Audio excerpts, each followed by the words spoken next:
All right, so look, when America finally reaches its breaking point, only two types of people will remain. They'll be walking the same streets, breathing in the same air, watching the same events unfold, but they will not be living in the same reality. One group will see chaos and collapse. The other will see alignment and opportunity. The difference will not be money or politics. It will be awareness. And you can already see it if you're paying attention. The system is breaking down piece by piece. Prices keep rising. The paychecks stay the same. People are exhausted from working themselves to death for less. You go into the store and you can feel it. The tension, the quiet panic sitting in the air, shelves half-stocked, employees numb. Even the customers are tired. Everyone knows that there's something wrong, even if they can't explain it. Every headline, every protest, every outage, every scandal is another fracture in this foundation. And anyone who can read patterns can see this pretty clearly. America has finally reached its breaking point. The illusion is cracking, and the illusion underneath is starting to show. The ironic thing about this situation is how much this place mocked the spiritual. They said it was pseudo-scientific.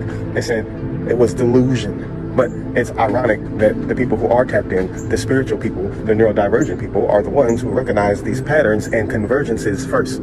The pattern seers, the deep feelers, the people who could sense the shift before it even reached the news. And not to go on a side rant, but I always felt like America has had and not to go too far off on a tangent, but I've always felt that America has been at war with neurodivergence. Not because we were broken, but because we are perceptive, because we couldn't fully be programmed the way that they wanted us to be. And it's just crazy that the same system that overstimulated us and over-traumatized us into a completely different wiring, this system changed the way our brains work. But then the system punishes us for the very insight that came from our wired differently brains. You get what I'm saying? Now this perception has become an advantage. The neurodivergent and the spiritually attuned are the ones that are reading the signals, that are seeing the convergences happening, are recognizing the patterns, and ultimately understanding what's going on right now.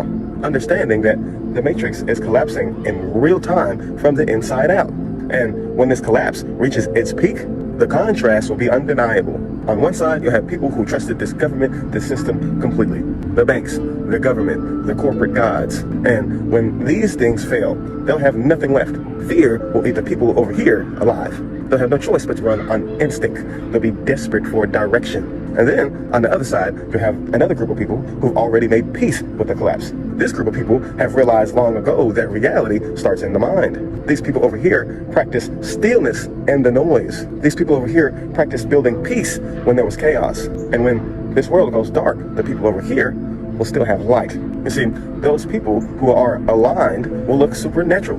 When others are starving, they'll find food appearing in the most mysterious of ways. When others panic, their steps will be guided to provision and safety, not through luck, but through resonance, vibration. Reality itself will bend to meet them because they know who they really are. The dreamer and the dream. And when you align with the infinite self, then matter, this material world, conforms to you. Matter responds. Coincidences start to line up. Doors start to open that logic says shouldn't exist. What looks like a miracle to the unaligned is just nature cooperating with consciousness. But the unaligned will not understand. They'll call it witchcraft or luck, maybe even aligned gods or demons. They'll try to explain away what they are witnessing because they just won't be able to comprehend that these so-called miracles they see other people doing were always available to them. They just chose to ignore the works that unlock that part of you. The same Christ energy that they waited for was meant to rise through them, but they were just too distracted to notice. And this is what Jesus meant when he said, I and the Father are one. It wasn't religion, it was physics. The recognition that the observer and the observed are the same. The aligned understand that consciousness collapses probability into matter. They know that creation doesn't start out there, it starts in here. When you remember that, you stop reacting and start composing. But most people never made it that far. They chose to numb themselves instead.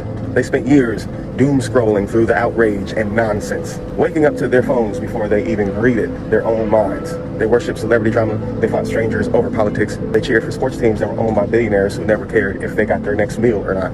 They chose to drown their higher self in TikToks and Reels and Netflix marathons and other addictions dressed up as self-care, all to avoid the silence that would force them to meet their own soul. Deep down, they knew there was something wrong. But they turned the volume up, and they hoped that the truth would stay quiet. But we didn't do that. People like me, we sat with our pain. We faced the darkness instead of running from it. We learned to breathe through the noise, to find God in the stillness, to see that source has never left. And that's what it means to fill your lamp up with oil. You prepare yourself for the long night so that when the lights go out, you can still see. We are the stones that the builder refused, and we will be the head cornerstone. Every hardship was a lesson in alchemy. Every rejection was training. Every time we chose awareness over distraction, we refined our frequency. That's the Christ consciousness, not worship, but remembrance. The same divine intelligence that moves through Jesus moves through us. So when this empire collapses, and it will, the aligned will move through it untouched.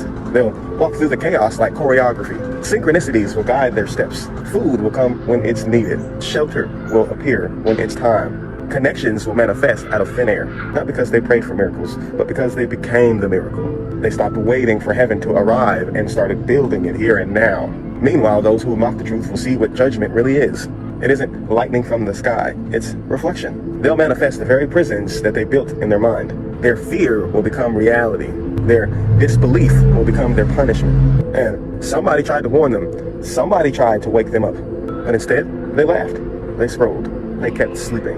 And now, the tables are turning. The same ones who they call crazy will look like gods. The same ones they ignored will become the living proof of what happens when you are aligned with the infinite self, when you align with the source. So, let the dead stay with the dead, and let the living walk with the living. Because what's dying isn't the world, it's the lie. And that is what's rising through us into this reality. America has reached the point of no return, but this is not the end. This is the beginning. The fall of Babylon is the awakening of the dreamer. And for those of us who remember what we are, this collapse is not tragedy. It's freedom. It's the sound of the cage door breaking open.